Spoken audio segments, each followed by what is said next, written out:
Corona Cigar Company is your one-stop shop for all your cigar needs. Whether that's a brand new humidor, a box of those new cigars you've been waiting for, a top-of-the-line cutter or lighter, a place to enjoy the finest cigars and spirits with friends, or the only cigars grown right here in the Sunshine State, we've got you covered. Come visit one of our retail locations for the ultimate cigar experience. Visit us online at coronacigar.com. How about that cigar? How about that cigar? Ladies and gentlemen, welcome to the Corona Cigar Studios for episode 253 of How About That Cigar Live. Thank you so much for joining us live on, man, it's getting tough to list all the places we're live on now, which is, super awesome, but that's a long list. All I know is that we're on Rumble. So yes, if you're watching on Rumble, thank you so much. Share us out with all your favorite people. And as always, we're on Facebook, we're on YouTube, we're on not LinkedIn, Facebook, YouTube, LinkedIn. Where did that come from? MySpace. Yeah. No, we're on Facebook, YouTube, X, Instagram, and Rumble. And of course, if you're listening after the fact on the audio podcast, thank you so much for listening to How About That Cigar when you drive down the road, when you work out, whatever it is you do. When you listen to your favorite audio podcast, thanks for making us a part of it. Click on all the big, beautiful buttons, if you would right now, please. Click on like, click on subscribe, click on follow, all of those things. It just helps us out so much. And it also makes sure that you won't miss anything that we have going on, because we always have good stuff going on here at How About That Cigar. You got that right. So, Justin, say hello to the people. Would you like to join us? Justy Smoke, our fantastic producer. What sitting in the parka? Going down the parka? Are you cold, buddy? No, it was raining out, so I didn't want to get wet. So it was like it got up to just shy of 80 degrees today, and then when you showed up, it was like 65. 65. Yes. So the big rainstorm came through and took the heat with it, which we're not really upset about, because it was getting pretty hot, pretty humid. But that big rainstorm means that all that water is going to start cooking. All that water in the ground and the asphalt's going to start cooking. And if we thought it was humid before, forget about it. Oh, Buck, what's up, brother? That's Risty from JSK Cigars. Good to see you, brother. Watching on Rumble. We had a fire last night. Yeah. Car fire. I sweated my butt off just putting out a car fire. I was like, this is ridiculous. Yeah. So was it downtown in the city? Was North it side? North side. Yeah. So SWAS. Yeah. Major SWAS. Oh, it was not good, man. At least it wasn't a full fire. Well, we had the All-Star break for. Well, I mean, we had the All-Star break for baseball, and congrats, by the way, to Joe Mauer. Got inducted into Cooperstown. Joe Mauer, catcher for the Minnesota Twins. Hometown kid. Yeah, it's just a great story. I mean, he was a phenomenal baseball player, and during the time that he played, and it's one of those hometown kid stories where he grows up in St. Paul, Minnesota, and learns to play baseball and football and some other sports, and grows up loving watching the Minnesota Twins. And then all of a sudden he plays his entire career for the Minnesota Twins, never wore another jersey for another team. That's special right there. Yeah, absolutely.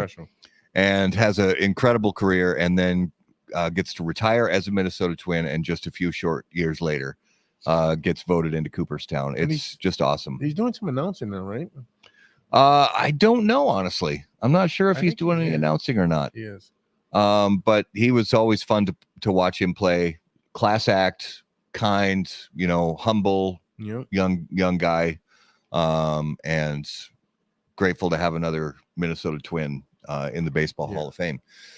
And my Yankees are doing terrible. Still on the down. Yeah. Oh, man. Judge is crushing the ball, but it doesn't matter if we're not winning. I don't care what his record is. Yeah, if you've got one guy that hits a lot of home runs, I mean, it's fun to watch every once in a while, but if the rest of the team isn't holding up their end of the bargain, and it's just, You know what I am excited about? What's that?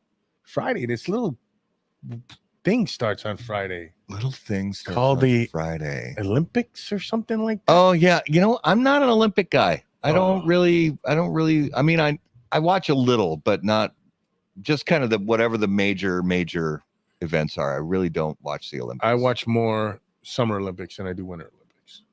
I watch hockey in the Winter Olympics, and that's about it, really. I used to like ski jumping when I was a kid. When I was little, I used to love to watch ski jumping because I thought, man, that looks like a blast.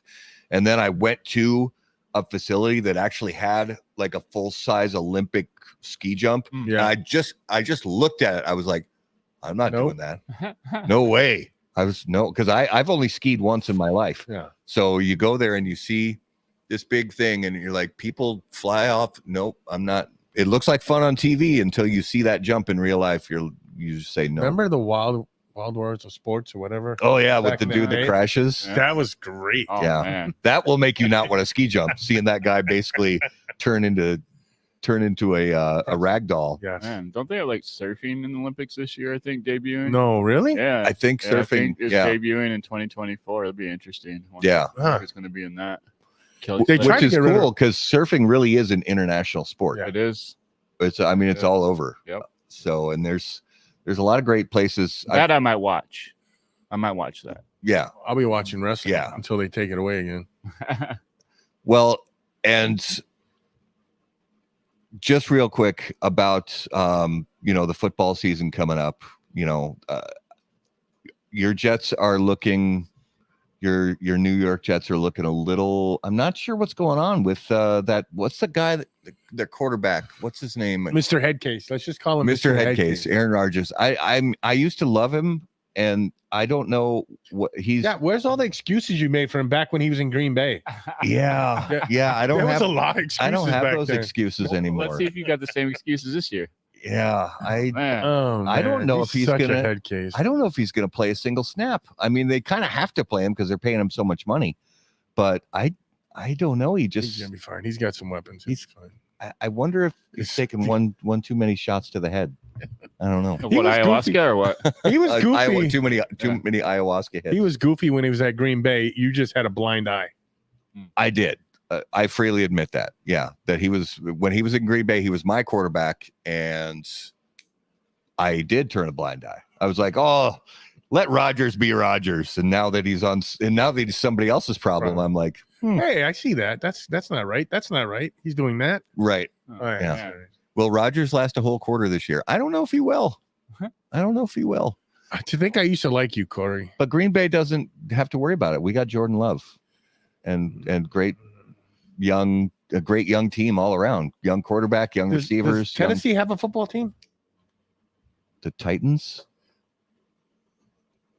Isn't that where the Whites? No, Kentucky.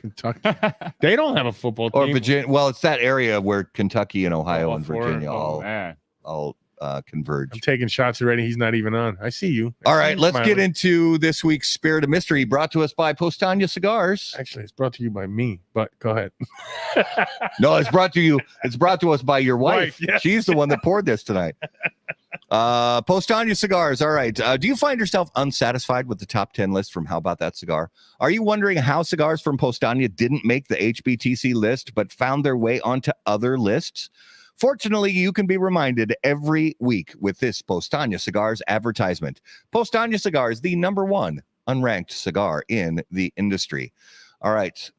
So this week's Spirit of Mystery, is a little bit lighter in color than the last couple weeks. Well, I got to tell you, my wife is Irish. Guess what that is? I'm guessing it's Irish whiskey. It's an Irish whiskey.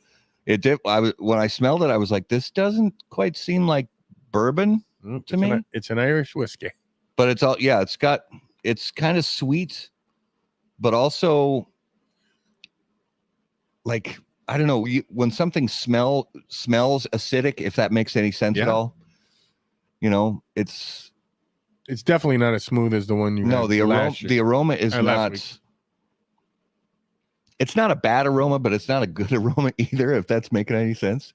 But I'm gonna give it a little taste here, and we'll see. Think of things that are good and bad aromas.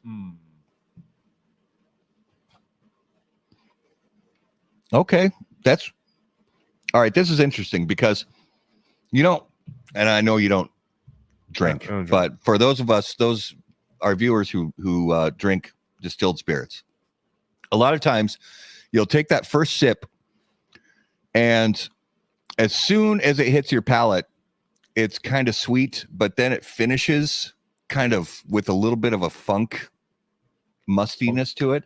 This is the opposite. This actually, as soon as it hit my palate, I was like, that's funky and musty.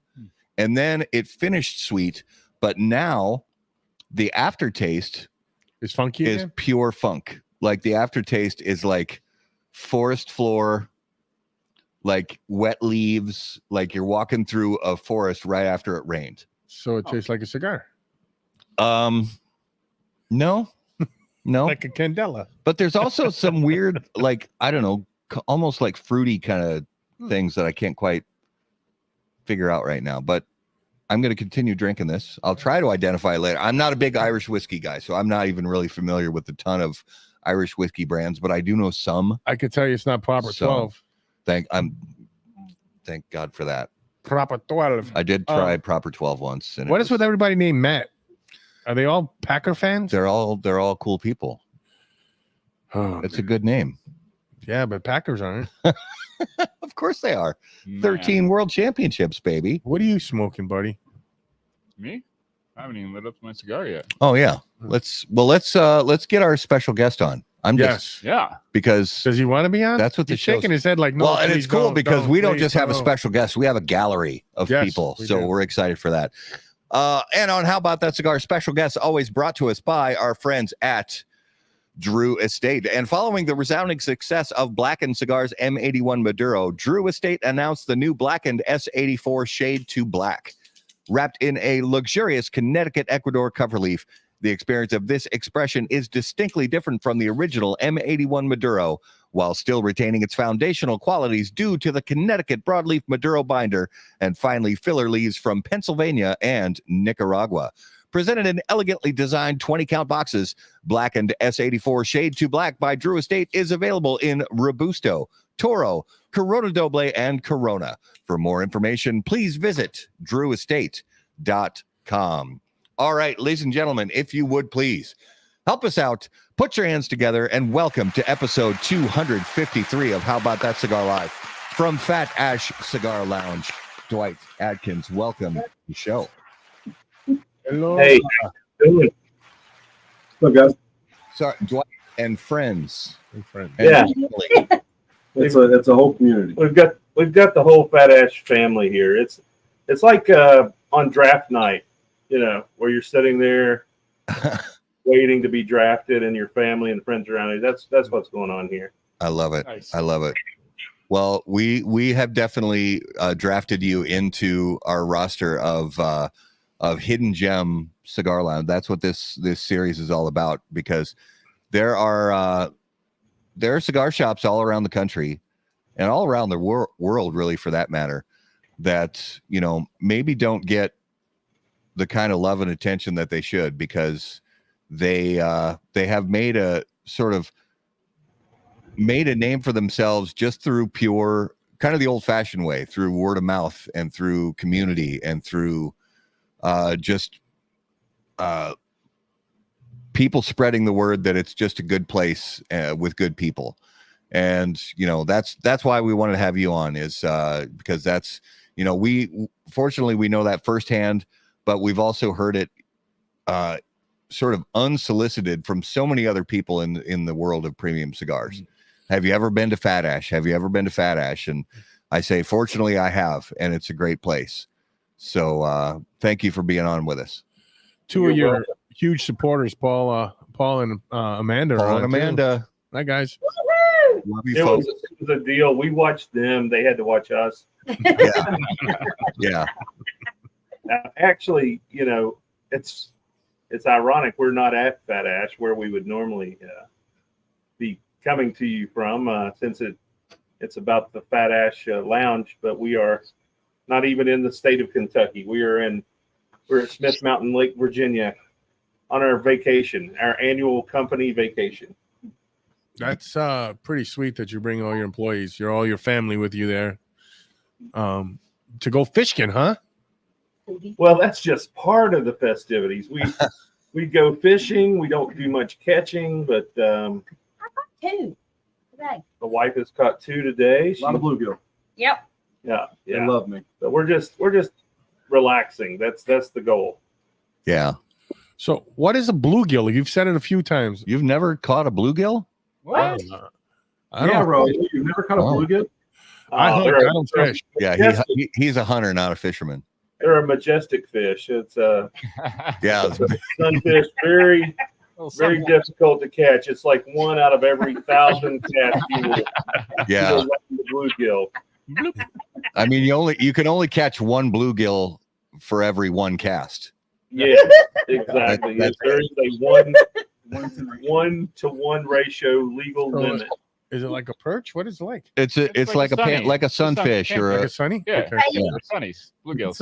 It's somewhere between a minnow and a crappie. All right. yeah. That's Crappie one of are those good. fish that you could literally take breadcrumbs and drop it on the water and Piece of corn. they'll be all over you. We have Matt, we've used that stop tactic. giving away all Oh, the secrets. oh, Oh, sorry. Yeah. I mean, I don't know. Yeah. Anything about bluegills or any of that. What else is in that lake you guys fishing in? Well, actually, I think Smith Mountain Lake is known for its striper bass, which are huge. We will not come anywhere close to catching anything like that. We're using I'm taking photos. basically toddler gear. Oh, Um, nice. Yeah. You have we like the Barbie pole and the got- Transformers. I and think there's at Batman. least one pink fishing rod on this trip, Nice. but they That's the still way to catch go. fish, even as Got 7, actually. you've got 7. No, between Stephen and I, Oh. we have, and he- Team Ray, they've caught 7. I think our Okay. total is 4 because Shannon caught 4. Ours. Well, you're on my team. You're on my team. Total. My total. Not Dwight. Well, Pre-show, Yeah. we were talking about a fish you guys got. Was it a carp? No, the That was Ooh, 100 channel The cats. channel cats. Okay. The 3rd largest catfish caught in this lake, 116 pounds. 116 pounds. And that's third largest. That's 3rd largest. amazing. Yeah. It's a I mean, nice lake. up here we get like the big sturgeon, Yeah. especially if you get up closer to Canada. And I mean, those suckers will get up to 6 to 9 feet long and weighing hundreds of pounds. They look scary too. They're like dinosaur Yeah. fish. Yeah. Mm. Yeah, I'm not a great fisherman. I'm not Well, either, but I love it. I'm not Paul, a great fisherman. I'm not. Stories not fishing. Paul Wood tells stories about how I caught a rock one time when we were Photos. fishing. I photos. Yeah. Are you catching Yeah. buzzes? That's the question. If you catch a buzz while you fish, I heard that's a good deal. That does help. We don't our buzz is for later in the evening. We take our fishing very seriously and soberly. That's why we've done such a phenomenal job. Yeah. That's why all those fish are hanging on the wall behind you. Mm. Yeah. So let's talk about what everybody's smoking. Dwight, let's start with you. What do you got fired up? Well, I am proud to say I am smoking the family, the family cigar from Luciano. You're going to see a recurring theme. Stephen Ray also smoking it. We just got them. Yeah, we're all about it. We had them at my old Kentucky Herp where they debuted, Yeah. and we didn't have the foresight to put any of them back because we thought there's no way we'll sell 100 boxes. And Luciano said, "Yeah, hold my beer. You're going to sell 100 boxes." So we sold did. out, and we just got them back in. So we're all smoking them because they're awesome. Nice. Well, I am smoking a Don Pepin Garcia 20th anniversary. Oh, Money. Fancy. Baller.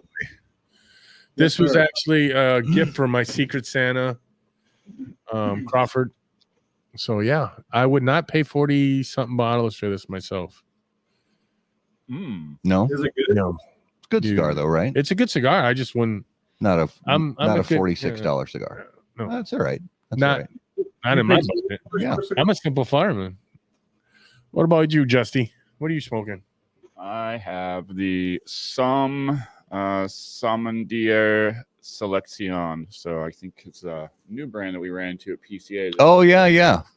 We got to get him on the show Vlad? too. Vlad, Yeah. talk to him in a few months, but very nice. Yeah, not too bad. First time I've had this one, but I'm enjoying it so far. I'm gonna fire up. Oh, sorry, I always forget because this focused on this camera so much better. The Angel Cuesta Reserva. I'm gonna fire that up right now. From JC Newman Cigar Company. I'm gonna fire it up on the Zycar Toast Cam. Zycar is the leading cigar accessory brand with innovative butane lighters, precision cigar cutting instruments, travel cases, and humidors. Each product is designed and manufactured with the utmost precision and attention to detail.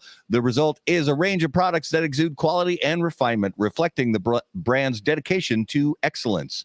For more information, please visit zycar.com. All right. So, Dwight, if you would, take us back in time. Give us a little bit of a snapshot of the first time you fired up a premium hand-rolled cigar. What got you into this? Wow. There's pictures of me in high school smoking, which has been a couple years ago. I turned 55 here in a few months. So I do not remember the first premium cigar, but one cigar that I do remember in particular that just kind of blew my mind. I smoked in Columbus, Ohio. It was New Year's Eve, I think, when we were turning in into 2000. I smoked an Opus X that a friend of mine had given me as a gift, and it was it kind of changed my direction on things. I took cigars a lot more seriously after that. Okay. So how did take us kind of through the progression? How did things go from starting to enjoy cigars to owning and running a cigar lounge? I really loved the hobby. This was before the internet, and just finding other people that enjoyed the hobby was not the easiest task. We had one basic cigar shop in our area. That was La Fontaine's in Huntington, West Virginia. And you would meet fellow cigar smokers there. It was a shop. It really wasn't a lounge. But when I would go out of town, my wife and we would travel to other places. I saw these wonderful things called cigar lounges and thought, why don't we have something like that in our area? And it really became in the back of my mind, maybe even in the middle of my mind most of the time, something that I would like to have in our area. Okay. Elaborate a little more on that. How did you get your first shop open? How long did it take you? Okay. Who Yeah, was your first employee? Sure. Another gentleman that was with me back in 2017, we had the idea together. We were kind of I was selling fire trucks, not really loving that. I respect the men that fight fire and what they do, and I could not do that. But I'd been in the fire truck and equipment industry for about 9 years, and was just not having the level of satisfaction that I would like from that job. So had an opportunity. A couple, Faith and Woody Woodrum, they decided to help and invested in the vision. And in November of 2017, we opened Fat Ash Cigar Lounge. Since then, we've expanded the lounge, and now we have about I think we have close to 3,000 square feet, not counting the outside patio area. We have a 24/7 member side, which is open to everyone during the day. But at closing time, I pull the door down, and they have a key fob, and they can come 24/7 and smoke at Fat Ash if they have a locker there. Nice. So, I don't know if you know this, but I happen to be a fireman, or firefighter, excuse me. What rig, what company did you work for?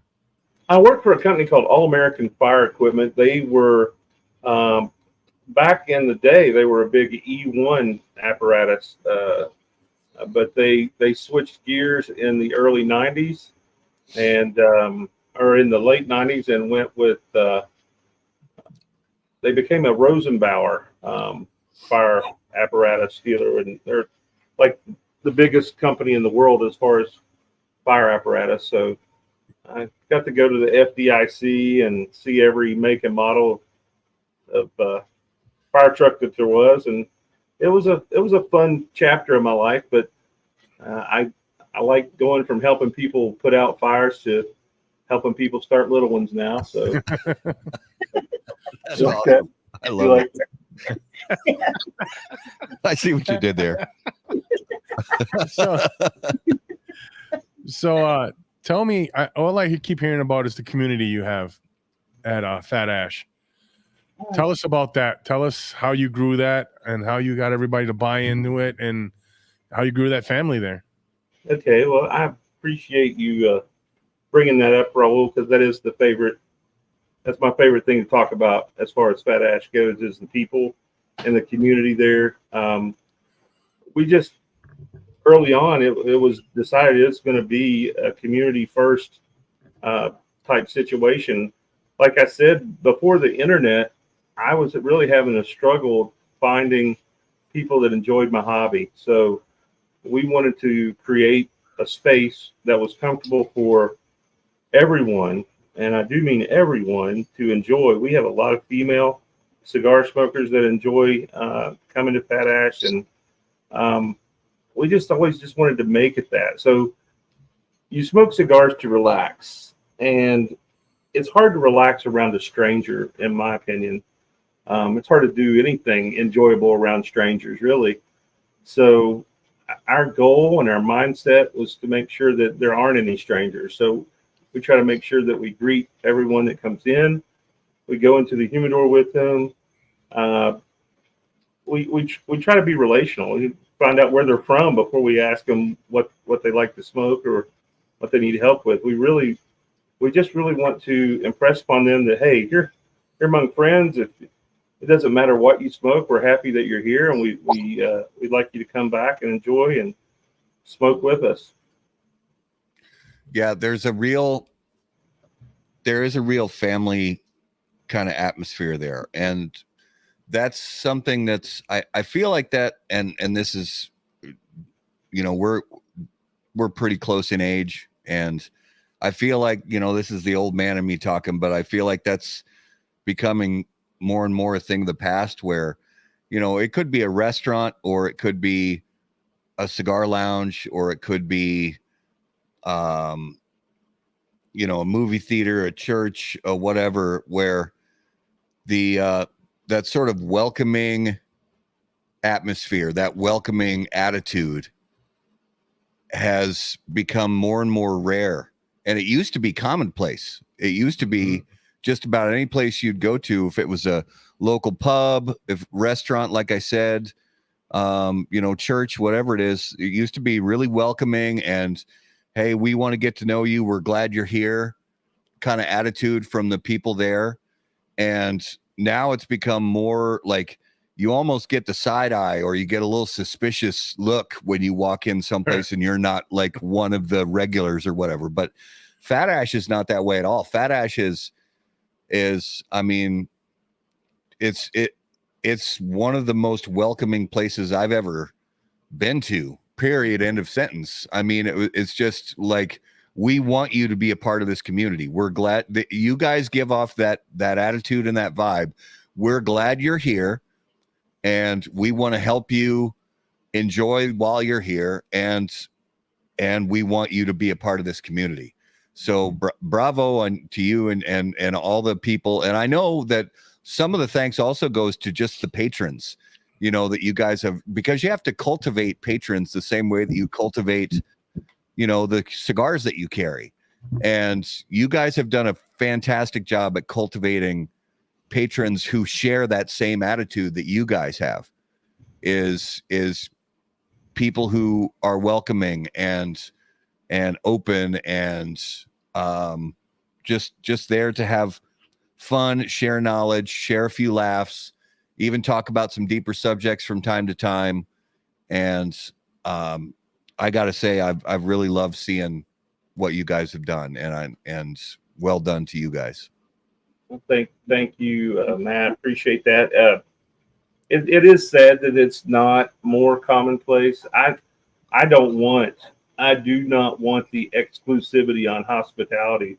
I really, my desire is that any cigar lounge you go into, it needs to be that way. And heck, if it's not that way, go ahead and force some hospitality on the people around you when you're there. You never know. You know, you might make a friend. You might change some attitudes. But we really, this hobby is fantastic, and it's not scratching the surface of the people it could reach. And I believe that's because we're not hospitable enough. We want to take too much pride on what we're smoking instead of engaging with the people around us. And those can both exist beautifully. And I think we can share a lot with each other, but we have to put ourselves out there. We have to talk to other people. We have to be engaging, and we just have to show kindness to one another.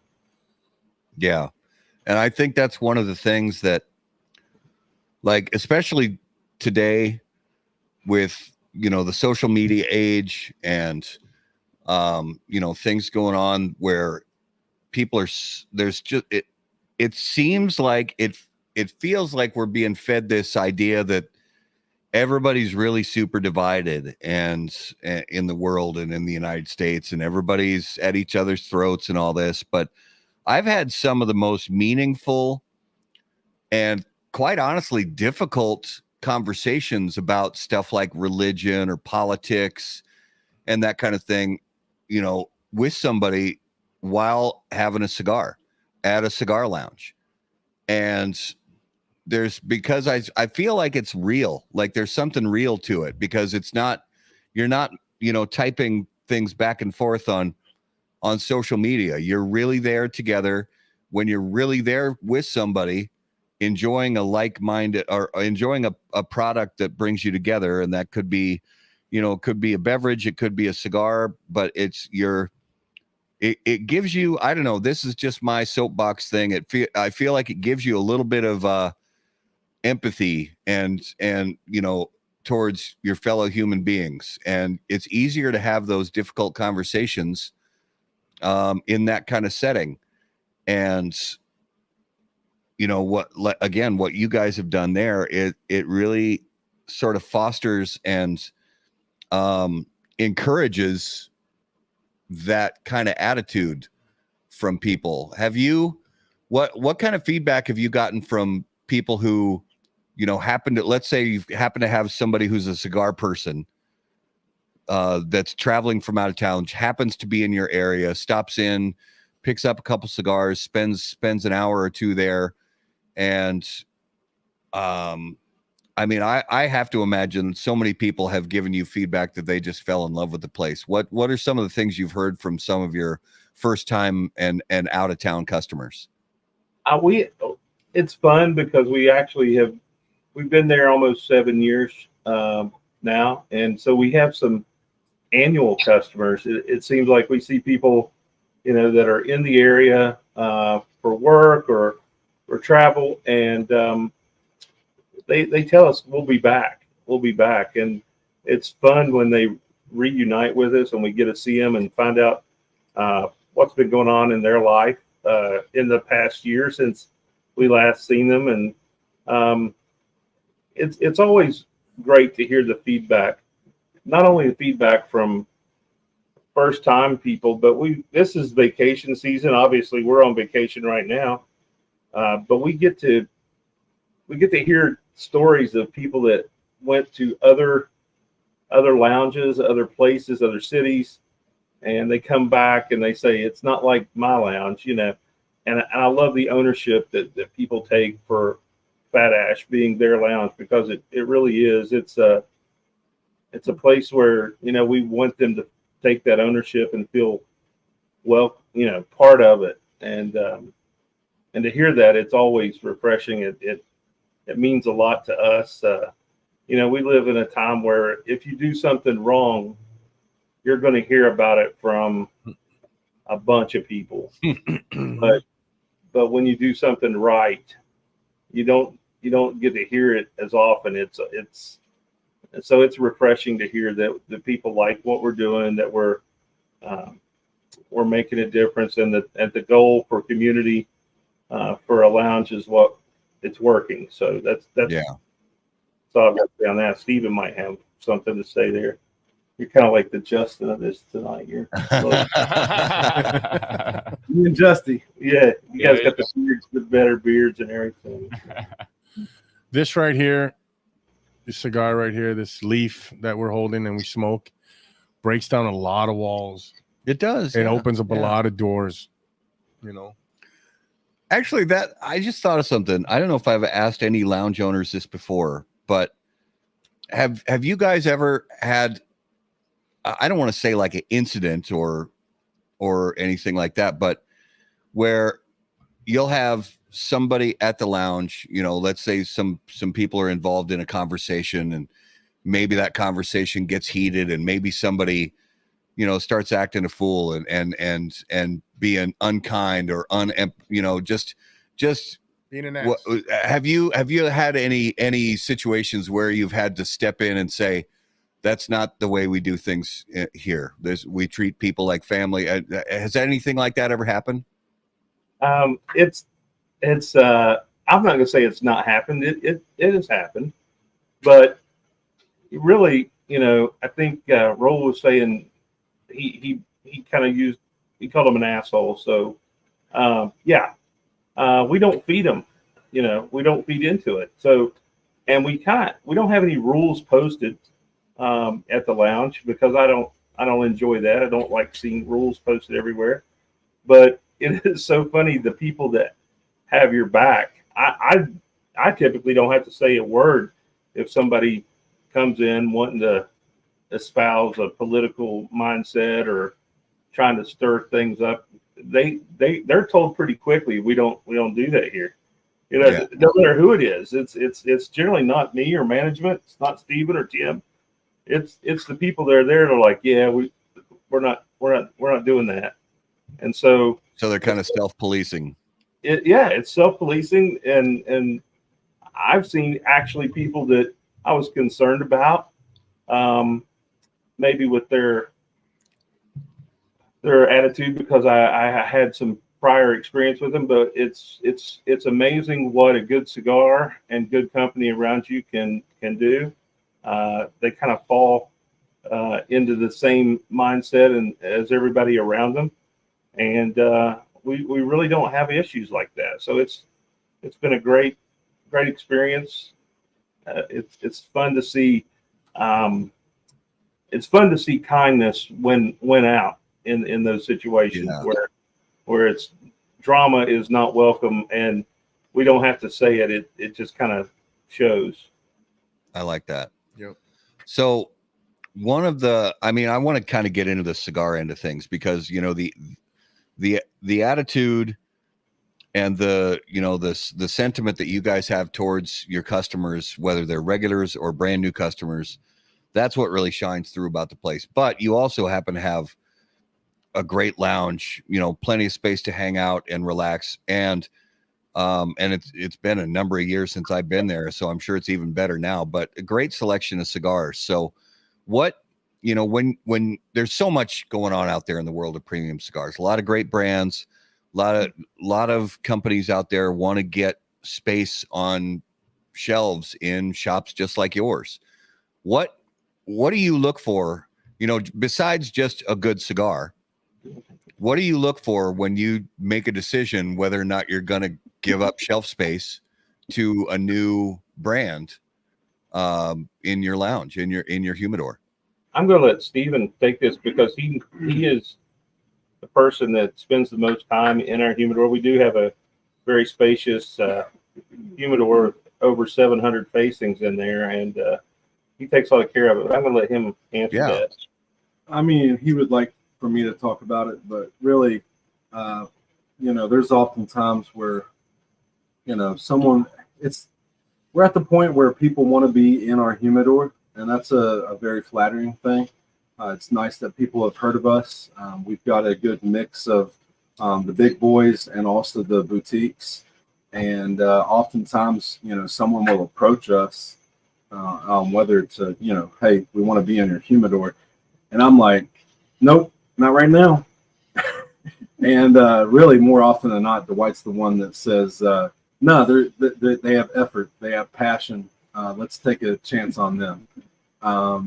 For instance, this past year for my old Kentucky Herf, we had a newer brand that is very new, based out of Florida. Cigars come from Nicaragua. Lore Cigars, great guy, sent us a package of cigars and we smoked them. They were really good. And, for me, I was like, I don't think we can make it work. And Dwight wanted to give him a shot. And he came to my old Kentucky Herf. And Lou Cross out of Lure Cigars outdid some of the big boys. And people loved him. They loved his story about his dad and fishing and smoking cigars. And now his brand is taken off in our humidor. And so, I can answer it, but really it all comes back to, I say, I don't think so. And Dwight's like, yeah, let's do it. Well, I'm a big fan of effort. I'm a big fan of seeing the little guy. Passion goes a long way. Yeah, seeing them try and succeed, and I'm rooting for them. That's the thing. I feel like most of our customers, our family, I'll say that. I feel like they're rooting for us, and that is so encouraging. That'll help you get out of bed when you don't want to. That there's people rooting for you. And so, as far as what goes in our humidor, I'll be honest, guys. We buy a lot from the people that we respect, and the people that we like, and the people that are personable, and the people that are pursuing being in our humidor. You know what? And it's not just we're doing that. Our customers support that. They love to see it. They recognize it, that we're rooting for these people, that we're trying. And so they're like, hey, if you guys believe in them, we're gonna give it a shot. And so that's exciting. That does my heart good. I know it does Steven's heart good to know that they trust us enough when we bring in Allure Cigars or Juan Cancel with Protocol Cigars. He's been to our lounge a few times and just shows up and is just personal with everyone and just talks, and it's not a hard sell. Miyagi with Blackbird Cigar, that's another small brand that are just top-notch people. And so I think more than anything, we collect people. We collect quality people like Greg Free and Luciano. Obviously, my wife's over here giving me like, you better name this person. You better talk. Ricky Rodriguez. We love it. You like that Greg Free guy, huh? We love Greg. Greg's outstanding. Him and Ed both. Don't everybody, you can't forget Ed. I'm always amazed that he's still alive. Yeah, Ed Every is, time I see him, I'm surprised he's He's killing it. He's killing it. Ed's only 45. I don't know what you're talking about. yeah. He's lived a hard life on the road. You mean 145? Has to do it, Greg. We love Greg here too. No, we love those guys, and it's true. It's true. Every time we go to another event where Greg is going to be there, we're like, is Ed going to be there? Holy shit, he's still alive. He's still alive. And we love it. We absolutely love it. And we tell him the same thing, and he laughs and laughs. They're great guys. Whenever I see him, I get at least a dozen middle fingers during the conversation. Yeah. At least. He's always telling me where to go. No, those guys are great. Well, There's so many good people. I love the way you said that you collect people and stories. It's not, I mean, curating a good humidor that's great. And you can have a lot of really good cigars on the shelf, but the fact that you are kind of using it almost as almost like you're sort of providing a platform for people that you want to succeed, and I think that's a great thing. And I think that's another sort of, maybe not on paper the best business practice. Yeah. Like you're going to see a lot of other, maybe hoity-toity fancy shop owners somewhere in the country say, well, that's just bad business. Yeah. Well, maybe on paper, but look at the word that has gotten around the country about Fat Ash Cigar Lounge through operating that way and through having that kind of philosophy that you want to fill the humidor with people and stories, not just another cigar brand. I completely realize that I may not be the best business person in the business, but that wasn't, to get wealthy from this was never a goal of mine. And fortunately, I'm still there, not wealthy at all. So, same here. But it's an incredible. I am very wealthy in friends that we have made. It's amazing the number of relationships that we have grown and cultivated there. People that have been in the area and have moved away, but continue to be very close to us. And it all happened because we were smoking cigars together and spending quality time together instead of arguing over things that are definitely out of our control. So, hey, Dwight, let's talk about your staff. I know that's very important to have a good staff that thinks the way you do and wants to grow the shop the way you want it to grow. How many people do you have working with you, and how long have they been with you? Okay. Yeah, I would much rather talk about the staff. We have four guys on staff. And then we have some awesome volunteers in between. But we have Stephen Ray sitting here with me right now. Mr. Happy. Just off camera to his right is Tim Nicely. These guys have been my ride or dies for the last several years. They give me peace. When I'm not there, I'm not at all worried about the shop. I'm not worried about anything. I could live my life and not have the stress of wondering if things are falling apart down there.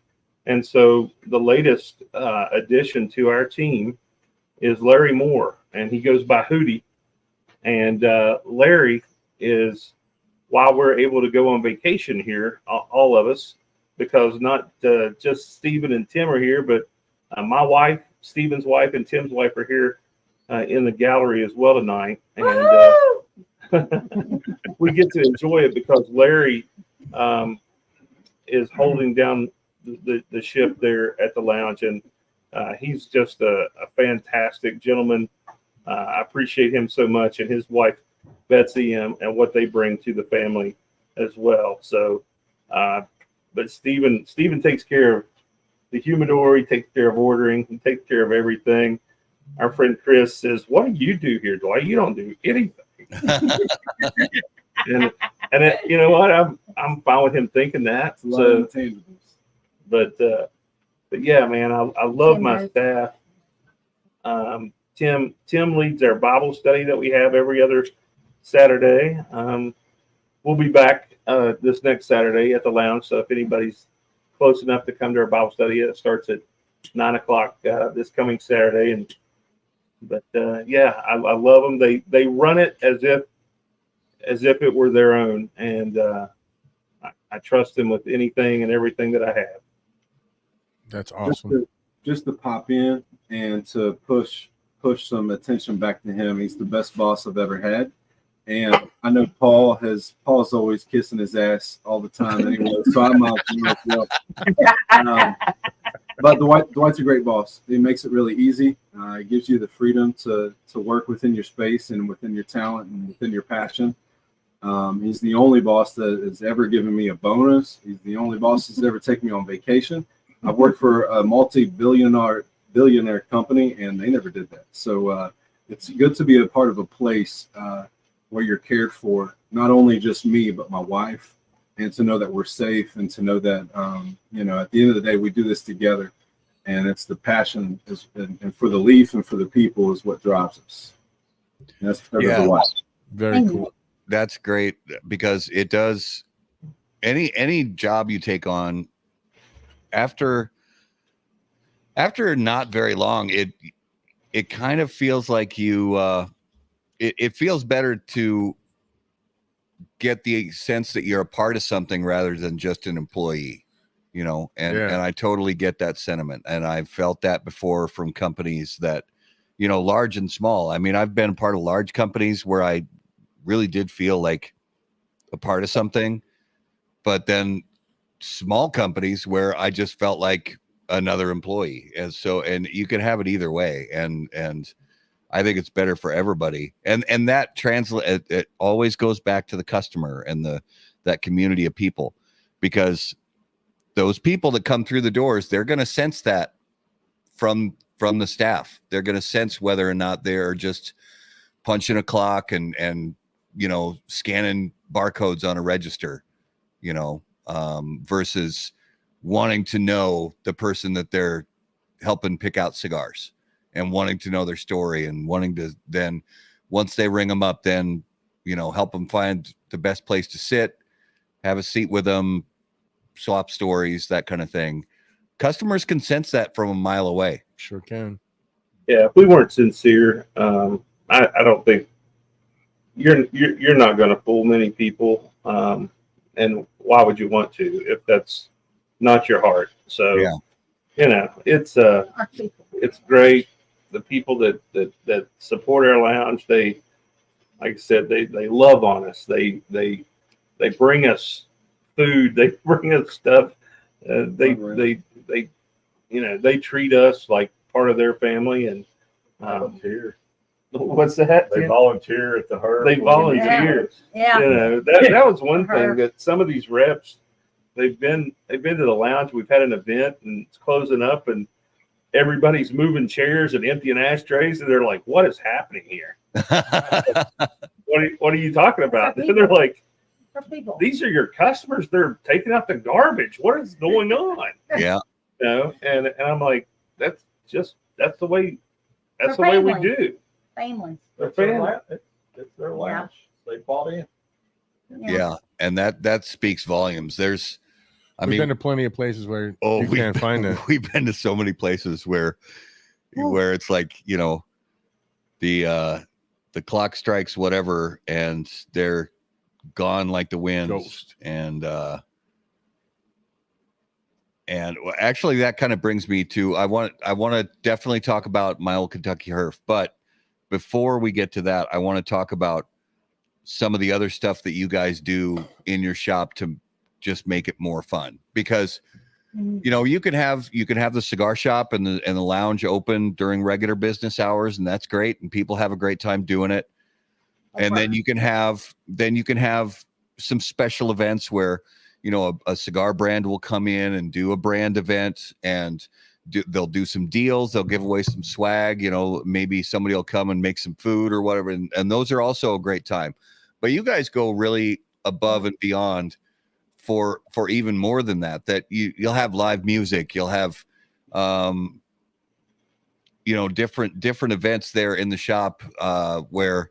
And I know this word is pronounced differently depending on where you live in the world, but karaoke or whatever you want to call it. And, you know, different things on different nights throughout the week. And that's also something fun that people can just do, something that they can still enjoy their cigars, but there's something a little bit more and a little bit above and beyond. So talk about how you decide on what events you're going to do, which ones are the most popular, that kind of thing. You know, people can smoke their cigars anywhere. They, you know, well, they used to be able to. Yeah. But I mean, you can smoke on your back porch. I think that's the most common. I think people love that. But because we have a lounge, we want it to be a place where people want to come for the entertainment. And I'm a huge fan of music, and especially live music. Part of that is because it goes back to that rooting for the guy that's putting out effort and that's trying. And we have some tremendous. I mean, we're in Kentucky, and it's no secret that it is just a rich area as far as talent goes. So we've put lighting in. We've bought the sound equipment to make it easier. And so we have live music on a regular basis. We actually have our own house band, the Fat Ash Band. Very cool. Nice. They all smoke cigars, and they all are enormously talented. So we said, why not have Fab, the Fat Ash Band? And so they play for us quite a bit. We have just so many local acts. And one thing that we've started doing recently, we've teamed up with just a tremendous local company called My Town TV. They are a local TV streaming service that caters mainly to high school sports. But they have some times where there are no high school sports. And so we just finished up this last week. As a matter of fact, Thursday night, before we left for vacation on Friday, we had our third live at the lounge, where we have a singer-songwriter night. We had 4 different artists that were there, and this was the third time we've done it. You can go on YouTube and look up My Town TV and Live at the Lounge, and you can see some of the. Do yourselves a favor. I mean, it's so much better than listening to me talk. You can hear some people with some real amazing talent, songwriting and singing and playing ability. If you go on YouTube and look up for My Town TV and try to find the Live at the Lounge, it's incredible. And I wanted to do that. Me and Brian Harris, who's employed by them, he's one of my best friends and a regular at the lounge. We've been wanting to find a way to do that for a long time. And so they had some downtime, and they came and they came and set up shotgun cameras. We got the best. We got one of the best compliments this last week. We had a gentleman that was playing at the lounge, and when he was done, he said, "This place, I've only had 2 places I've played out that are like this." He said, "One of them is in Nashville at the Bluebird Cafe, and this is the other one." He said, "Where people actually are paying attention, they're listening, and they're cheering us on with their singing." And that's exactly what I was hoping to happen, to have happen with the lounge. So we try to showcase a lot of local talent. We do have karaoke occasionally. I'm trying to stick more with live music because I bought all the licensing, which costs a fortune. That's kind of like legal extortion, but we have all the licensing to have that at the lounge. And a lot of people are like, you know, why are you doing that? I was like, well, I don't want to take a chance. I want to be legit, and I wanted this place to be a place where live music can happen, and we can do it freely, and we don't charge a cover. It's not really necessarily a money. I told you I'm not the best business person. It's not necessarily a money making endeavor because we don't sell alcohol at the lounge. We don't mind if you bring your own, but because we don't sell it, it makes it a little difficult to have at least pay the live musicians what they're worth. But most of them don't mind. They're just happy to have a place where they feel appreciated. Yeah. No, that's great because it's another way to sort of foster community and give people, something different, fun to do instead of just, because don't get me wrong, when certain sports seasons are rolling, sitting there enjoying a cigar, watching your favorite team, that can be a great day. That can be a lot of fun, especially if you got a bunch of fans on your team. Yeah, we root for Cincinnati mainly. Where we are. I know you guys said we don't have Go Reds! a professional team. I was dying to jump in when you guys were talking baseball. Let me talk about baseball. Oh, I grew up a Cincinnati Reds fan. I grew up, like I said, in Southern Indiana, so we went to a lot of Reds games when I was a little kid, and I got to see Johnny Bench and those guys play back in the 70s, and loved it. But then I moved up here and became a Minnesota Twins fan, and it's baseball's the world's greatest sport as far as I'm concerned. Although I do love most other sports, but baseball's always going to be my first love when it comes to sports. I tolerate other sports. Yeah, but baseball's the sport. Mm-hmm. But, who do you guys cheer for?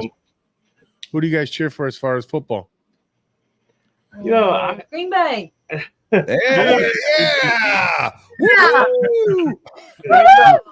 just grew up on my mouth. About Aaron Rodgers earlier. She wanted to jump in there. She's dying to take over this whole podcast. No, I'm good. But I'd say the majority we root for the closest team to us, which is the Bengals.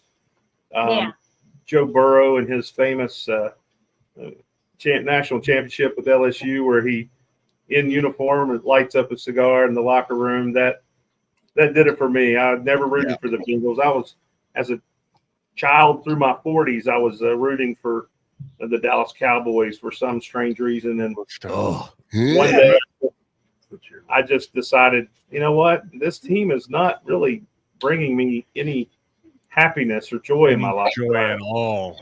I divorced them and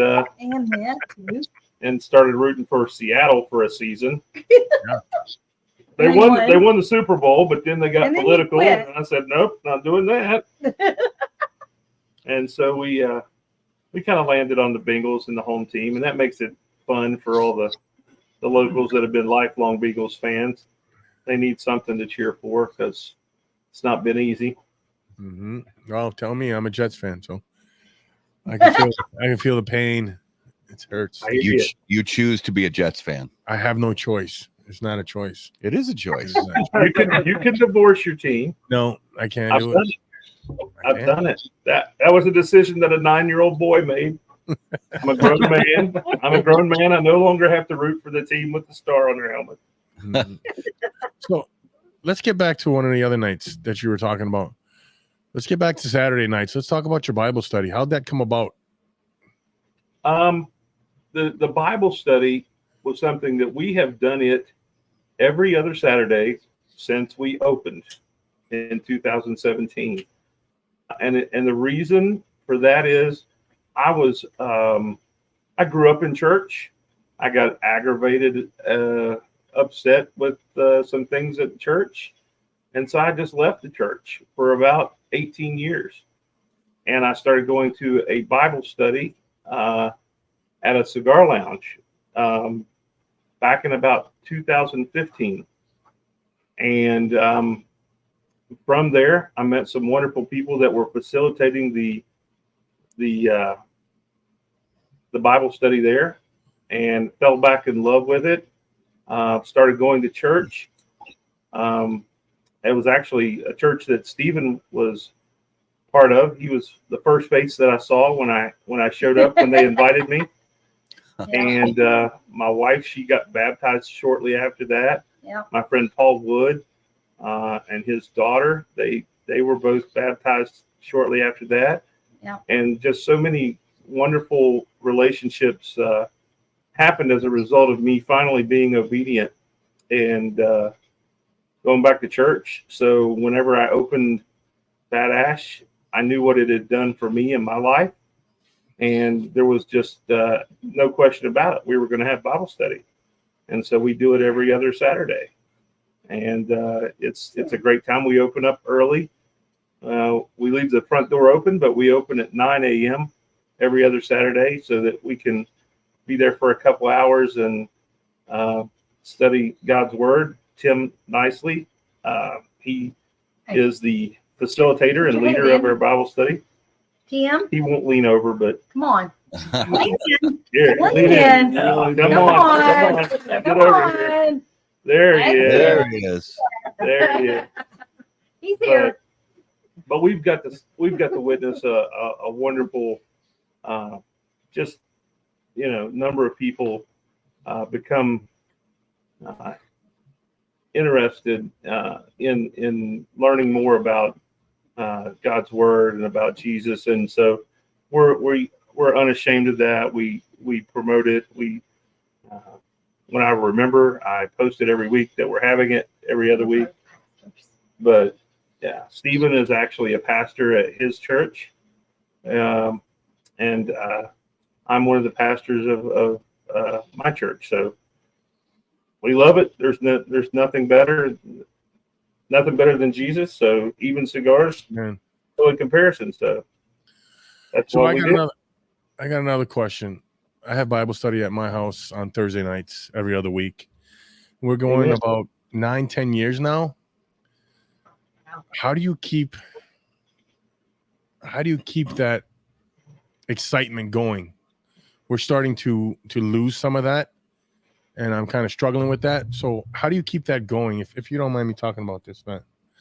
How do you keep that going? Talking about. I know Stephen doesn't mind you talking about. Roll. We kind of do like an expository study where we take a book and we go all the way through it. I think making sure some of the books tend to they have a little bit of a repetitiveness to it, but I believe that you can't apologize for the Word of God. I mean, it is living and it is always important. There's nothing in there that's not important. We try to get everybody involved. I know that Stephen sometimes leads the group, and he has each person read part of the text. We have a very open discussion. We're not being preached at when we have our Bible study. To give you an example, we have been in the book of Mark for 2 years, and we're about halfway through it. It's not a race. We're not worried about getting through some things. It's very organic, and I think it's relatable to what they're going through because there's a lot of discussion in our Bible study, and it's usually dealing something strikes them that is something they're dealing with. So I think it's helpful for them, and that's why they keep coming back. Yeah. Some weeks, I mean, I'll be honest, we don't have the biggest crowd some weeks, but some weeks we have 15 people there. Everybody's supposed to be there at 9 o'clock on a Saturday morning. And we also try to make sure that they're aware that even though this might feel like church, it's not church. Church is, it's very important. We stress the importance of attending a local body of believers and being there. What we're trying to do is edify. With our Bible study, it's edifying ourselves and learning more. And when you go to church, you're basically you're giving glory and honor and praise to the one that deserves it. So that's where we differ. We're not church. We don't try to be church, but we love our Bible study and we want to continue it. We'd love to see more people there. I love that you're doing that role. Don't give up, even if it feels like it's a struggle sometimes. I think sometimes even we've actually done communion during our Bible study, which I think is also a wonderful thing to kind of keep things fresh and perspective on why we're doing what we're doing. I think I know I'm off camera, but I think one of the things that appeals to it is people realize they're not alone in dealing with some of the things that we discussed during the Bible study. It's really a lot of application of the scripture. So it's not just Bible knowledge, it's applying it and realizing they're not alone in the struggles they had. Yeah. Yeah. Thanks, guys. I appreciate that. Yeah. Well, I also wanted to briefly talk about this event that has become almost famous, my old Kentucky Herf, and I know that you guys are a big part of that. So, tell us a little bit about what this event means to you, what you consider it's all about, and how Fat Ash is a part of that event. Well, my old Kentucky Herf, we just in May, we had our fourth one. It started during the height of COVID, which is just, to me, it's another one of God's blessings. We took something that was terrible and we found a way to make it a wonderful thing. What happened was I'd always wanted to have a multi-vendor event. When we have an event at Fat Ash Cigar Lounge, they are truly that. They are events. Yes. We normally have music and food, and it's a party. Yeah. And we want it to feel like an event, because I've been to events, cigar events, other places, and they didn't feel very much like an event. It was just a guy sitting at a table, and if you walked over, he might talk to you and try to sell you something. So we don't do that. When we have an event, it's truly that. But because our events always seem to bring out a lot of people, it was an early goal of mine to have a multi-vendor event. And I talked to a few of the reps, and they're like, yeah, those suck. You don't want to do this. And I'm like, what do you mean? They're like, no, dude, they're terrible. You'll lose money. It's not a good idea. And so I took their advice and I discarded it and continued to pursue having a multi-vendor event, but really kind of hard to get people on board for it, to be completely honest, because I get it. You talk to a rep about coming to an event with other brands, and that's not that exciting. They're there for a reason, and it's to sell their brand. But COVID hit, and we all thought we were going to die, and we were all sitting at home with nothing going on. And finally, they loosened the reins a little bit, especially where we were, kind of opened it up, and I said, nope, we are going forward. We're going to treat this like it's 1985, and we opened the lounge and just told people, don't smoke each other's cigars and wash your hands. And other than that, it's business as usual. But I said, you know what? This is the perfect time to try to get a multi-vendor event going, because everybody's schedule was cleared. All these reps and principals, especially, that were in Nicaragua or the Dominican or in California or Europe, they were exactly where we were, sitting at home. And so I got a hold of Ricky Rodriguez, who had become a very good friend of the lounge, and told him what I wanted to do. And he just said, yeah, let me make some phone calls. He called Eric Espinoza. We had a tremendous amount of support from our local government, our county government, Eric Cheney, and my good friend TJ Morrison. and Justin Pruitt, they made us aware that we could use a facility there in the county, the community center, and they didn't care if we smoked in it. They wanted us to do this. So we had about 100 people show up for the first My Old Kentucky Herp, which is always the second Saturday in May. We knew we had one chance, that it had to be a home run, not just with the consumers, but with the reps and the principals that were coming to this, if we wanted there to be a second one. And we had an amazing amount of volunteers that showed up, and we had about, I don't know, close to 20. Oh yeah. The first year. Yeah. We had 18 different brands represented the first year. And because it was a COVID year, we sold about, I don't know, 120 tickets.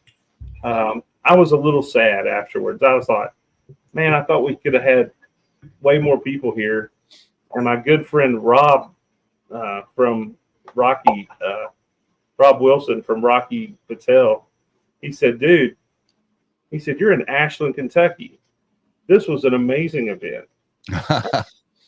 And so all the vendors and people that were involved, they said, we want to come back next year. And so I just made it a permanent thing on the calendar, second Saturday. This year we did our fourth My Old Kentucky Herp, and we had about 400 people were there. Wow. Yeah. And so it's actually grown to about, we're almost at capacity. We had 28 brands. We had 28 brands this year. We had 13 principals, which you don't go to these events and see that many principals at multi-vendor events. It was right. It was just it was overwhelming. It exceeded my expectations. Stephen nearly had a nervous breakdown. Yeah. Cheers. Cheers. He is my champion.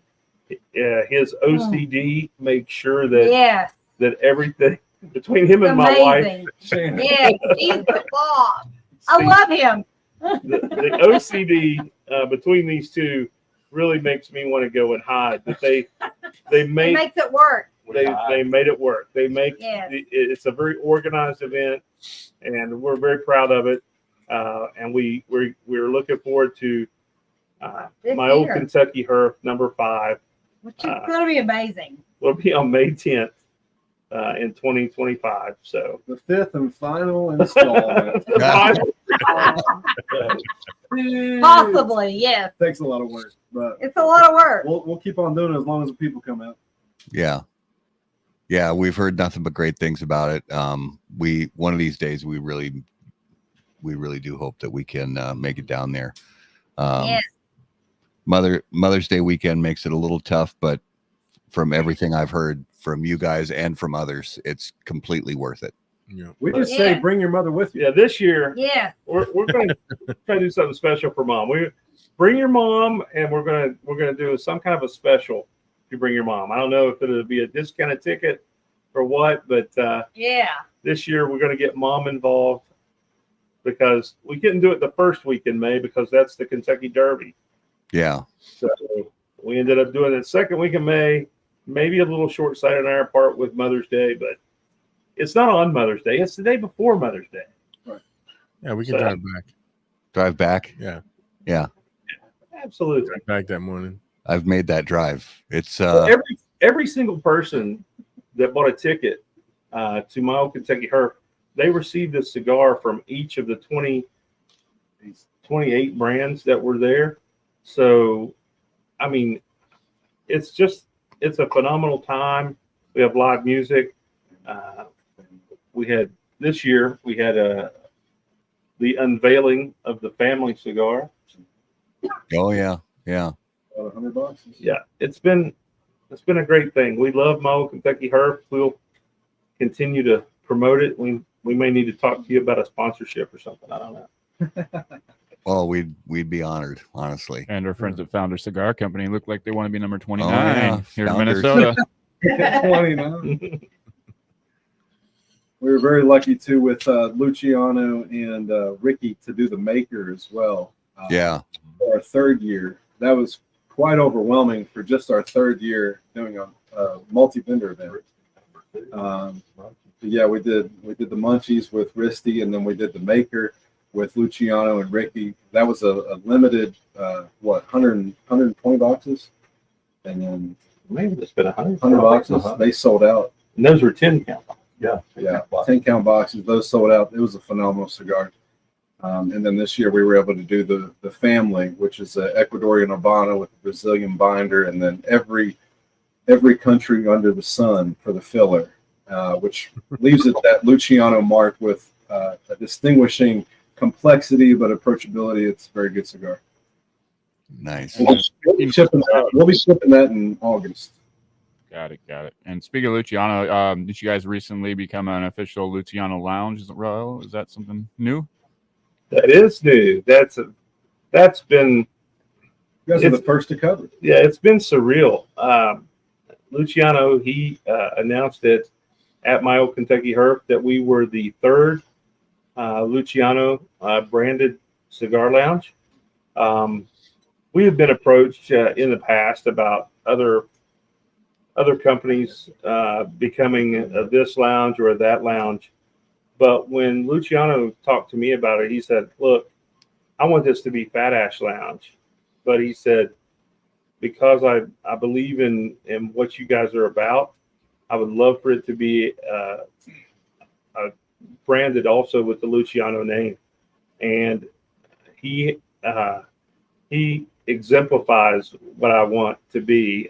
He is one of my heroes in the industry, and for him to want his name tied to our lounge, it was overwhelming. And I'm so glad and fortunate to call him a friend, and that he thought enough of us to make us a lounge in a little place like Ashland, Kentucky, which doesn't really fit what most cigar manufacturers would want for their brand.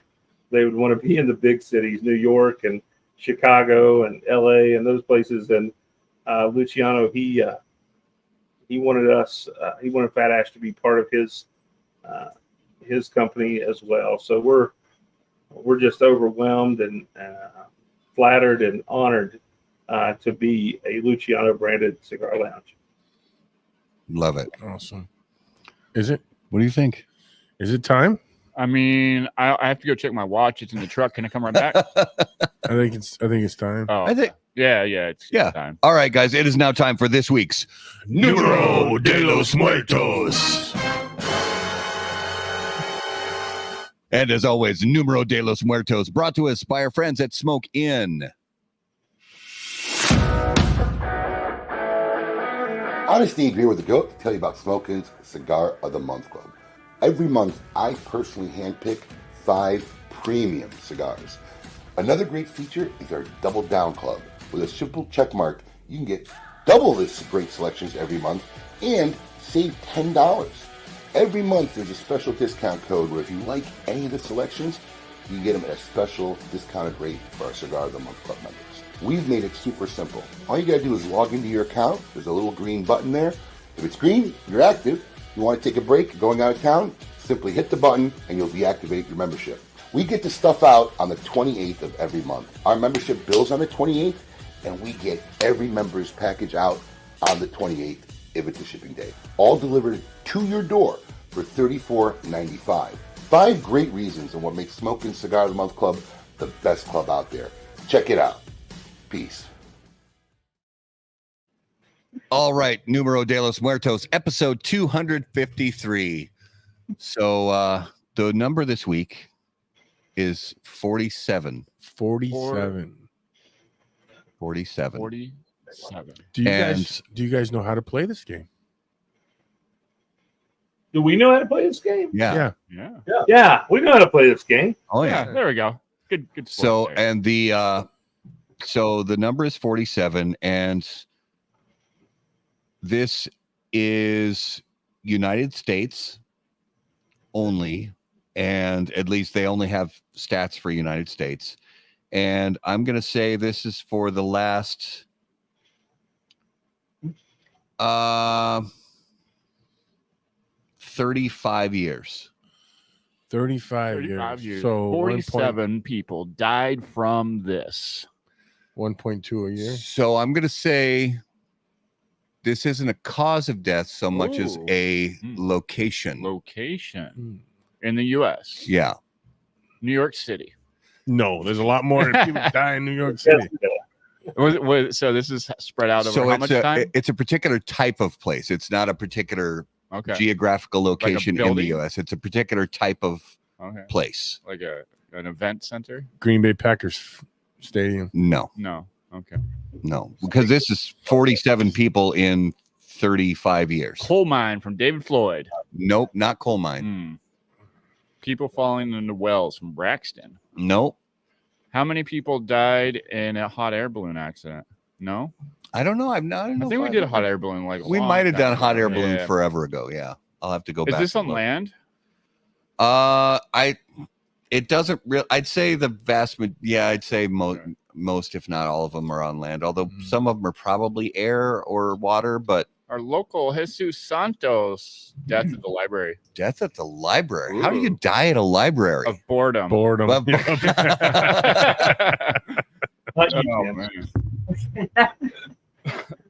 You guys got any guesses? Amusement park. Amusement park? No, that's a good guess, but it's not an amusement park. It's wrong, but it's a good guess. So this isn't a result of somebody doing something to somebody else? Some of them could be, yeah. Kelly Conway says died from eating Chick-fil-A. No. Very nice. Chick-fil-A gives life, not death. Oh. Are animals involved? Animals, I think, could be involved in some of them, but not direct correlation. Is it a state park? Not a state park. Racing accidents? Not necessarily. No. Don't go chasing waterfalls. Don't go chasing waterfalls. No, it's not waterfalls. Okay. Skydiving. No, not skydiving. Falls the death most of the time. Gravity is a killer. Mm-hmm. It's buoyancy in your flat earth, right? Yeah. I had to throw it there. It's not the fall, it's just other stuff. Oh man. Okay, let's see. Drone related deaths. Oh, that's really good. A good one, actually. I like that. Not the correct answer, but I'm gonna put that in my back pocket for another episode. Photos that overlook photos. No, we've done that one. Oh.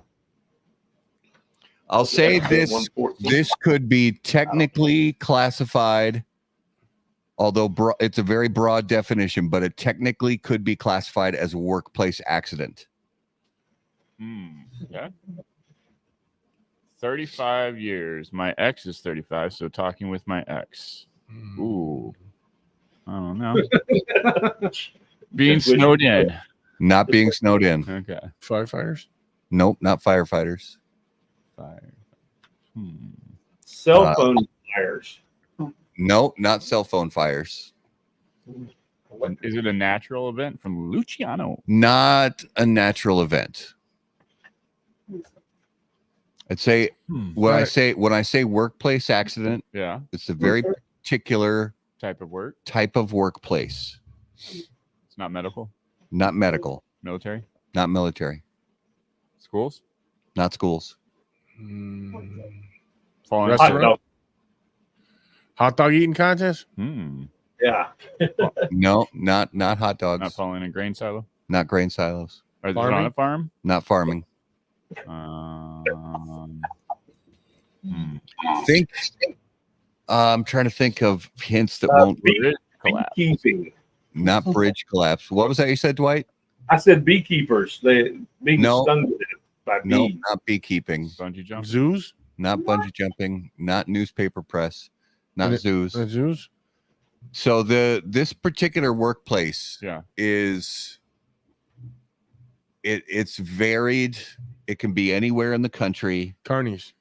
Not carnivals. Postal worker death. Nope, not postal workers. Gator hunting. Gator. Not gator hunting. Okay. Is it hunting? It's not hunting. Is this a common place? Not a common place. Not a place that most people would find themselves. This particular workplace is not. What about the cemetery? Doesn't employ a ton of people. Not the cemetery. Deep sea fishing? No. No, he said no. No. Let's see. Tattoo shops. Not. Oh, it's not tattoo shops, but that's a really good. Cold climate area?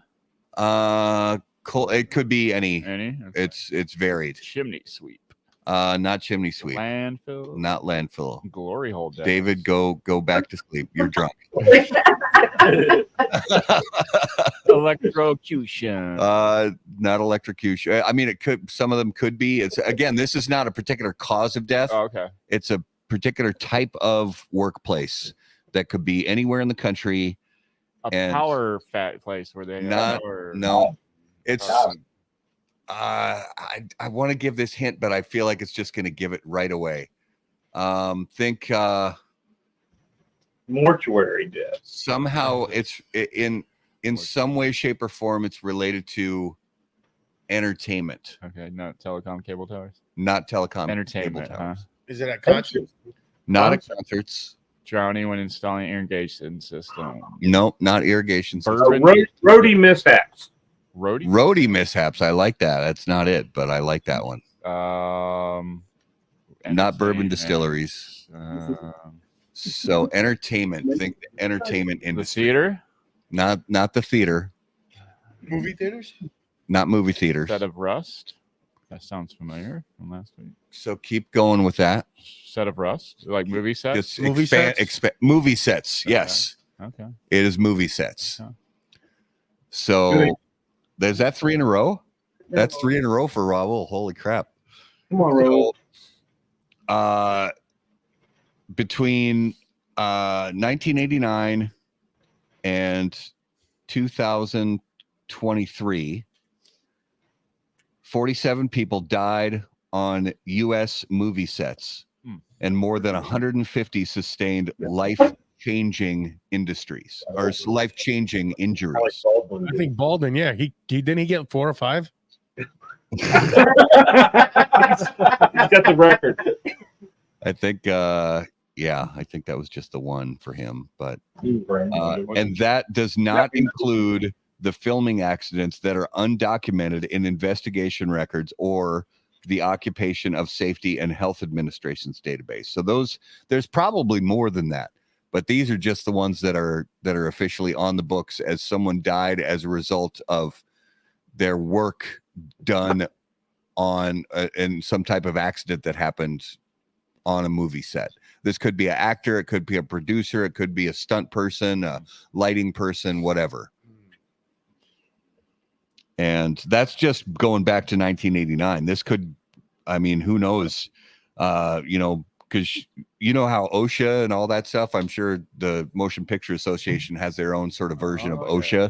So if you go back to when they were making movies, in the early days, they had people hanging off of the wings of planes, holding cameras out, trying to get shots. Jackie Chan. I bet a lot more people died back then trying to make movies than they have in the last 35 years. For sure. Wow.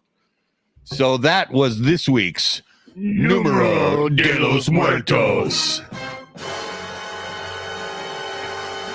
All right, let's get the big reveal for this week's Spirit of Mystery, brought to you by Postania Cigars. I just have this one little drink left. I'm going to take that right now.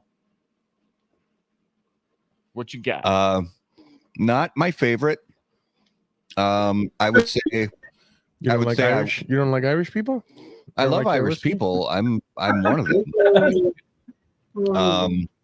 He's actually on bourbon. Actually, I'm Scottish, not Irish, but I would say Scottish and Italian. That's why I'm so angry all the time, because I'm Scottish and Italian.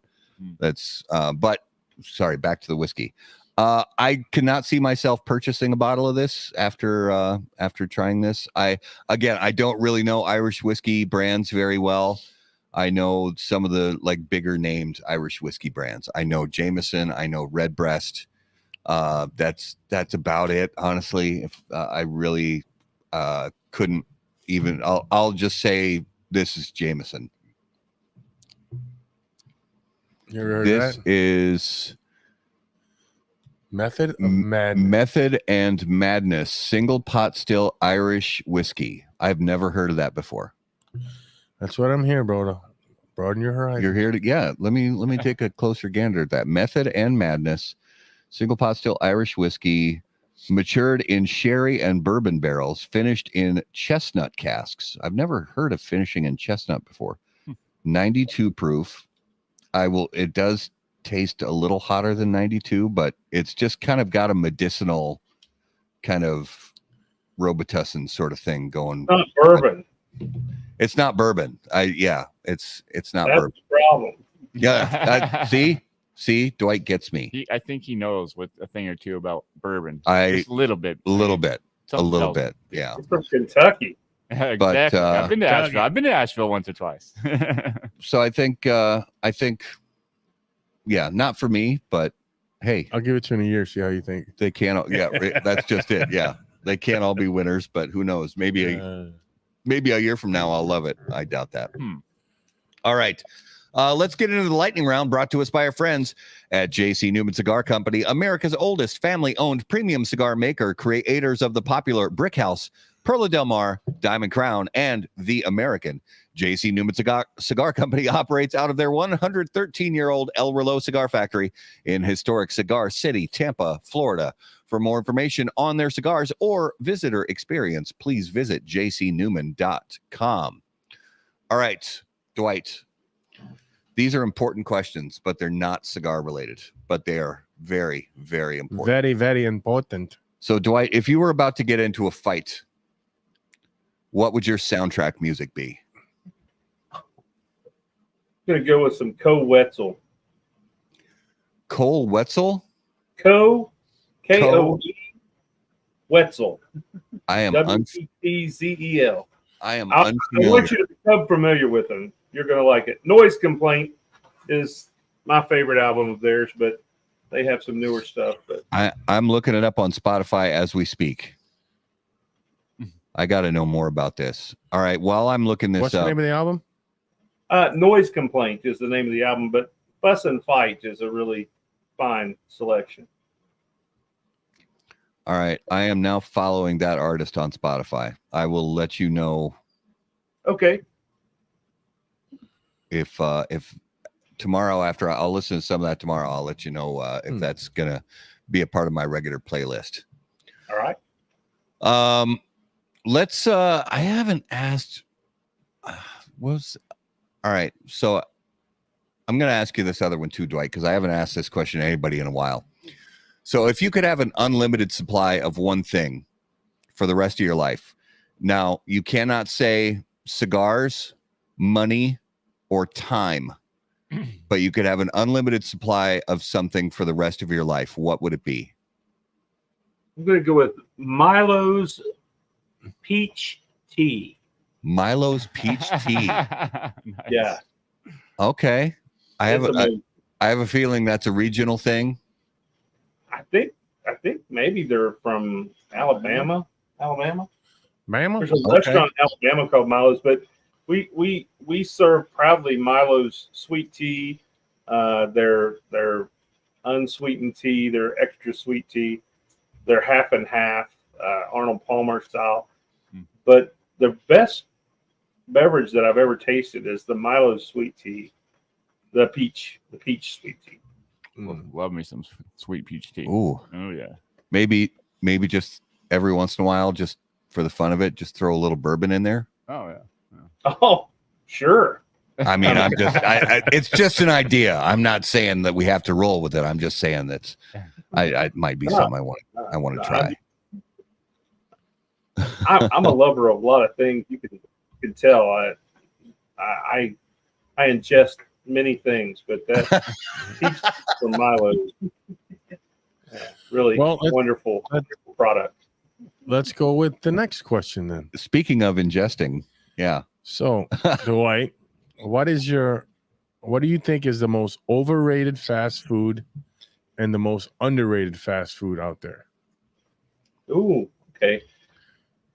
I know to look at me, you would not believe this, but I don't really eat a lot of fast food. It looks like a staple of my diet, but it is not. I think McDonald's is overrated tremendously, especially since they got rid of all trans fats. Their fries aren't even up to par like they used to be. But the most underrated fast food, wow, it's tough. It's tough. I generally go with, if I have to eat fast food, if there's a Wendy's, I go with the junior bacon cheeseburger from Wendy's. Oh yeah. Yeah. But I think like to get one now, there's like $3.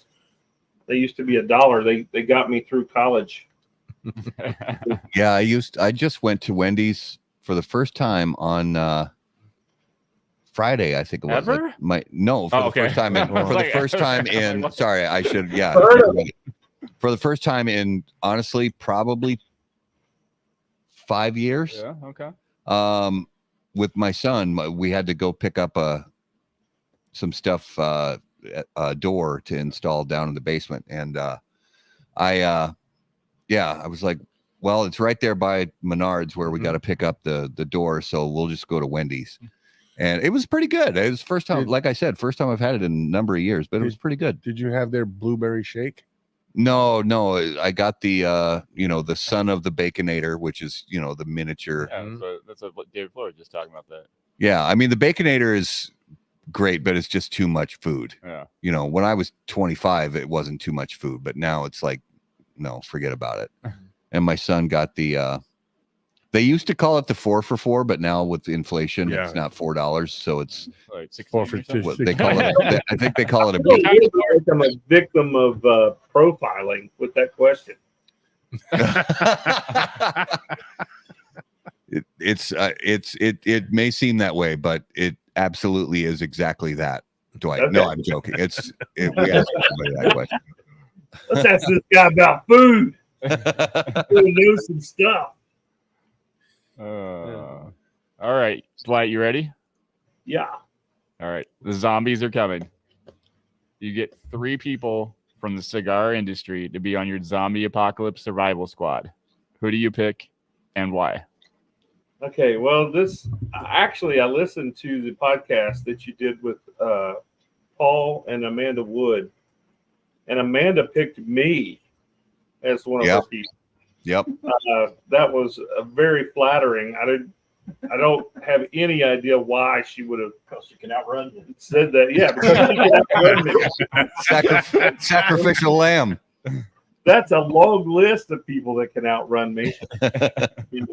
But what was interesting was the first person that came to mind, and I told my wife, I was like, I'm going to go with Omar Fortes because he's enormous, and I feel like he could take out a lot of zombies. And Paul said Omar, so I'm also going to say Omar from Fratello Cigars. Yeah, okay. He's definitely one of the 3. I got to pick 2 more. Yes, 2 more. 2 more. I'm going to go with my main man, Luciano. I'm sure he would figure out a way for us to escape this zombie attack. And I got to pick 1 more. Should I pick somebody that'll save us or somebody we can feed to the zombies? You need to save. Save? Oh, who are we going to take, Steven? I'm going to let you help me with this. I don't know. You don't know? No. Gosh. I'm going to take Doug Sifford. Doug Sifford is a broker that brokers for Espinosa. Okay. And Doug has gone above and beyond every opportunity in his life that I've known him to help me.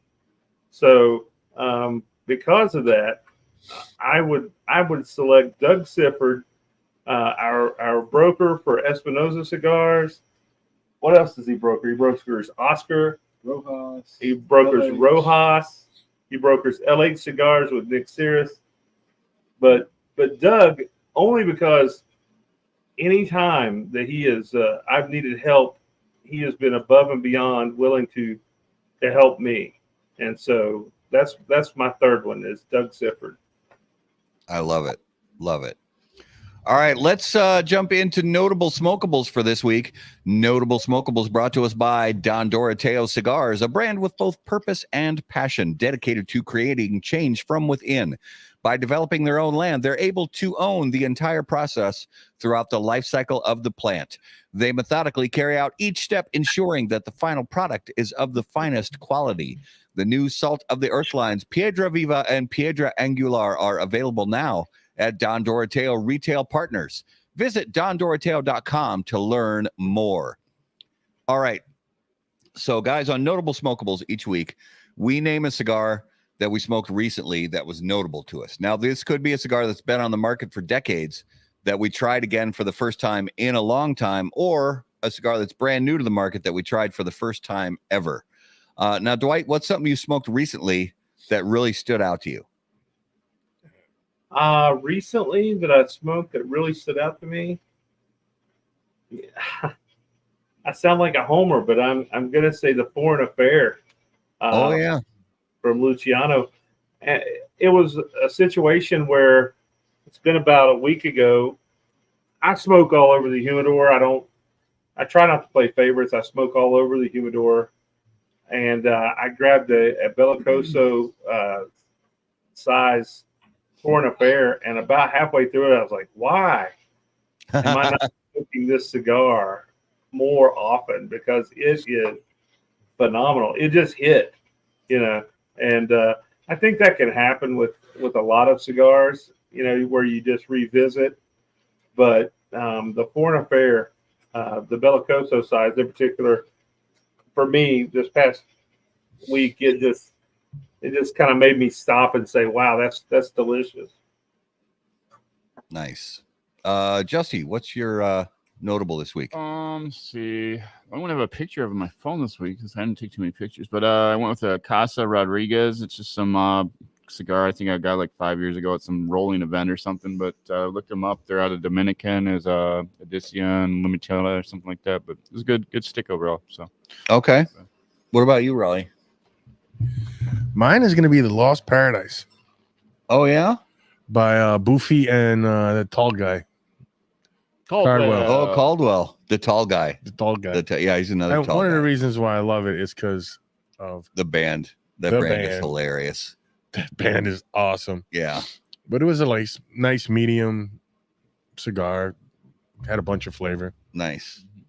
What about you, man? Mine was kind of an old one. The Duetto from Balmoral, a brand that's not even around anymore. Mm-hmm. They haven't been gone for that long, but that cigar was actually on the first Cigar of the Year list, the 2019 Cigar of the Year list for How About That Cigar. I don't remember which number. It wasn't number one, but I don't remember which number it was. But man, it's just one of those cigars, some brands come and some brands go, and you get boxes of those cigars because you like them a lot, and then years later you smoke one and you remember how good it was, and then you're a little bit bummed. You're like, oh man, I really wish they still made and sold these. Mm-hmm. But it happens. But that was a really nice one, and smoked that over the weekend. Took a little opportunity to kind of chill out this weekend, and that was a nice reminder of that was it was together with Balmoral and Ernie Carrillo, EP Carrillo cigars. Really nice blend. So there's still a few collectors out there that have some of them in their humidors. So, may still be able to find a few out there. I know a guy. Yeah. All right, let's talk about coming attractions, and that is brought to us by our friends at Hoagland Insurance. At Hoagland Insurance, they are excited to serve and educate any new customers and give existing customers a refresher. Whether it's a business policy, auto insurance, home policy, or life insurance, if you are currently insured or just looking for a quote, Tony Hoagland and his team would love to create a personal price plan just for you. Mention How About That Cigar when you make your first appointment, and Tony will have a free cigar just for you. For more information, please call 763-421-4900 or visit champlininsurance.com.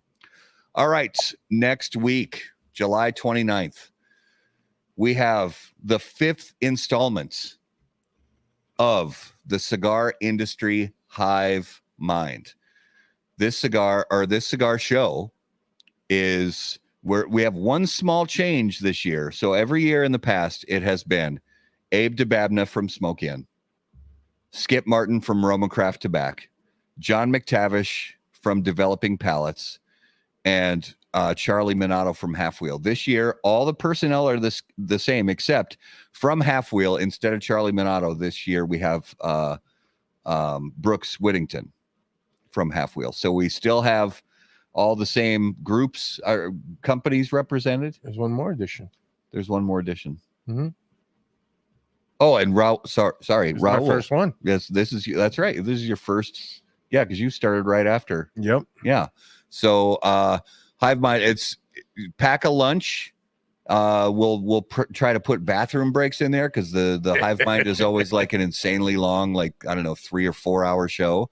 So, but it's always fun. We always learn a ton of stuff because we have these people on because they're all like plugged into the inner workings of the cigar industry, and we get to learn a lot from them. So, always a good time. So be sure to check that out next week. So guys, first of all, thank you so much for being on How About That Cigar Live. We are so grateful to all of you hanging out with us this evening. They freeze? Are they still there? Dwight? Steven, you guys still there? Oh, we're Hey, saying no, that for you. We're saying thank you. To the audience. We're overwhelmed and thrilled to be part of the show. Oh, fantastic. So if you would please give viewers and listeners an idea, where is the best place for them to keep up with everything you have going over at Fat Ash Cigar Lounge? Take it. Fat Ash is now trademarked, so we should be the only Fat Ash out there. So Fat Ash Cigar Lounge on website or Fat Ash on Instagram, Facebook. We're there. Fantastic. Also, Mild Kentucky Herb. So yes, fantastic. Well, guys, we can't thank you enough. We appreciate spending our Monday evening with you and learning from you guys about everything you got going on at Fat Ash. We congratulate you on the success so far and can't wait to see you guys just continue to reach new heights year after year. Thank you, guys. Guys, thank you so much. Appreciate your time. All right, viewers and listeners, guys, thank you so much for watching on Facebook and YouTube and X and Instagram and Rumble. Of course, we are so grateful to you guys for spending some time with us. And of course, if you're listening after the fact on the audio podcast, you guys, we are so grateful to you for listening to How About That Cigar, making us part of your regular audio podcast rotation. And of course, as you can see on the screen right now, click on all those big, beautiful buttons, the like button, the subscribe button, the follow button, so you won't miss anything that we have going on. If you have questions for any of us, you can email us on the website, howaboutthatcigar.com. Follow us on all your favorite social media platforms. You'll find us at HBT Cigar. And of course, until we see you guys next time, as always, burn cigars, not bridges. Thanks, guys. Thank you.